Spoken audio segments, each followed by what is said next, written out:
Stefano Aziz Ki huyo akielekea katika basi la Young Africans. Stefano Aziz Ki huyo kiungo wakati wa Young Africans. Ni tulikuwa tunajaribu mitambo. Unajua tumetoka kusajili juzi tu hapa. Si game tulikuwa tunaichukulia kama tunafanya mazoezi au sio? Sasa game inayokuja ndio unaanza kuona viwango vya wachezaji au sio? Game inayokuja ndio mnaanza kuona viwango vya mchezaji mmoja mmoja. Hapa tulikuwa tunafanya mazoezi home up au sio?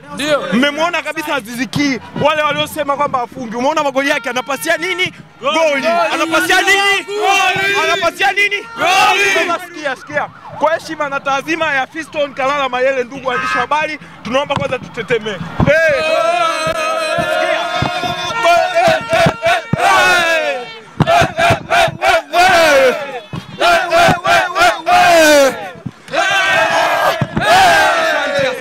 Asante.